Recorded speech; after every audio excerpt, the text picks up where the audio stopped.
Salut à tous, j'espère que vous allez bien. Ça faisait un petit moment que je n'avais pas sorti de vidéo, car j'ai une petite baisse de motivation. Je trouve aussi que les derniers scans ne méritaient pas forcément une vidéo. Mais bon, le scan d'aujourd'hui m'aura énormément plu, car comme vous pouvez vous en douter, on revoit enfin mon personnage préféré. Tout. J'y reviendrai plus tard. Pour me faire pardonner de ne pas avoir sorti de vidéo durant le mois d'avril, je ferai en sorte de sortir 2 vidéos hors review au mois de mai, ainsi qu'au moins 2 reviews. Bon, assez raconté ma vie, rentrons dans le vif du sujet.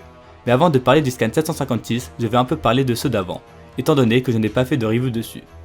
Pour récapituler la situation, Riboku vient de faire subir une défaite totale à Kin en écrasant l'un des 6 grands généraux de Kin, ainsi qu'une énorme partie de son armée.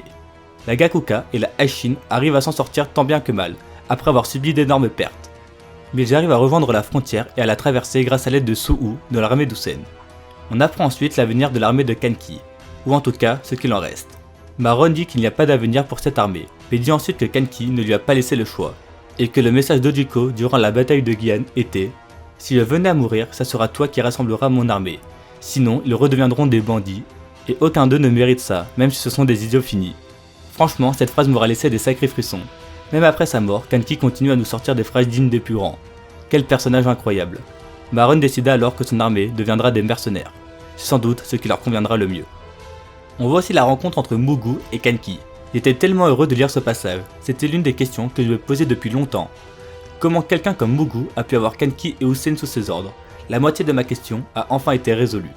Mugu s'est fait capturer par Kanki sans grande difficulté, puis Mugu lui demanda dans le plus grand des calmes, alors qu'il était attaché, d'abandonner sa vie de bandit pour rejoindre son armée. Kanki accepte alors d'un air amusé, dans une planche où il dégage un flot titanesque. Mugu brisa alors ses liens facilement et s'en alla. Je soupçonne d'ailleurs Mugu d'avoir fait exprès de se faire capturer pour pouvoir parler à Kanki. Quant au clan Saki, ils vont rejoindre leur terre sacrée, ce qui veut dire qu'ils ne vont pas rejoindre l'unité Aishin, ce qui est dommage car l'unité a perdu beaucoup d'hommes durant la bataille de Gian, et notamment Naki qui était très important.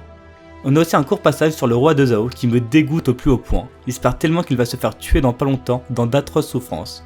Mais bon, au moins il accepta quand même de ne pas souiller le corps de Kanki comme Riboku lui avait demandé. Bon. J'ai beaucoup parlé des autres scans, mais maintenant on va enfin parler du scan 756 qui est séparé en 2 parties. Dans la première partie, on peut voir Shuai-kun commencer à concocter une nouvelle stratégie pour conquérir la Chine. On peut voir qu'il s'en veut énormément d'avoir échoué contre Riboku, il culpabilise vraiment. On a ensuite une petite discussion entre Shin et Sei. Ça me fait vraiment du bien de voir ce duo réuni. Sei explique que toute la Chine ne fait que parler de la bataille de Gian et de la défaite de l'un des 6 grands généraux de Qin, Kanki.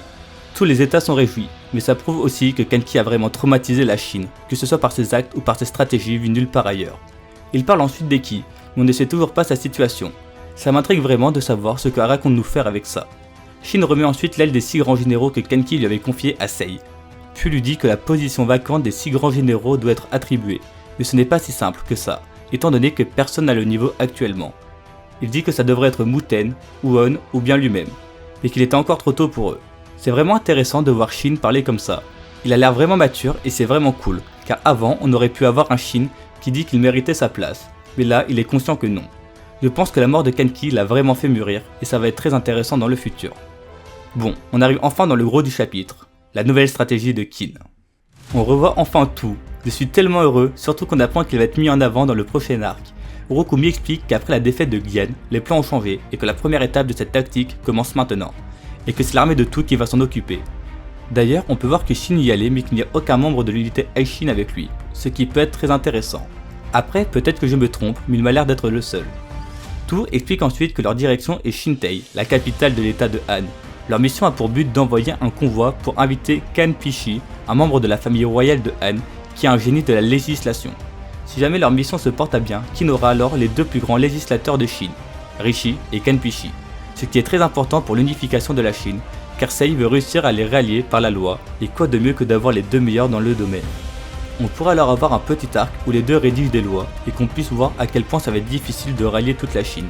Je vais pas plus développer, mais c'est un point vraiment important. On apprend que l'objectif de tout est bien différent de celui du convoi. Le leur est d'aller jeter un œil au château de la capitale de l'état de Han. En d'autres termes, ils vont effectuer les premières investigations pour préparer la conquête de la capitale de Han. Et s'ils font tomber la capitale, ils vont sans doute faire tomber l'état. Je suis beaucoup trop hype, j'ai tout ce que je voulais, je veux avoir tout être mis en avant, ainsi qu'un autre état que Zhao, car on commençait à en avoir marre. Dites-moi en commentaire si cet arc vous hype ou pas. Avant de conclure la vidéo, je tenais à parler d'un point que j'ai émis jusque là. le début de l'invasion de Shu. On peut voir que Kouyoku a été envoyé avec 30 000 hommes en direction du sud de Qin pour conquérir la 4ème grande ville du sud, Jimpo. Étant donné que l'armée de Qin a perdu 100 000 hommes, Karen compte bien profiter de cela pour mettre la pression comme jamais. Mais je pense qu'un général va finir par s'interposer pour que Shu n'aille pas plus loin. Avec de la chance, ça sera Mubu. En tout cas, on pourra avoir un arc invasion de Han et en parallèle un arc défense contre Shu. Je pense qu'on va vraiment bien manger dans les prochains chapitres et les prochains arcs. Je suis vraiment trop hype. J'espère que la vidéo vous aura plu. Si c'est le cas, abonnez-vous et likez la vidéo. Et dites-moi en commentaire ce que vous avez pensé du chapitre. Sur ce, bonne journée.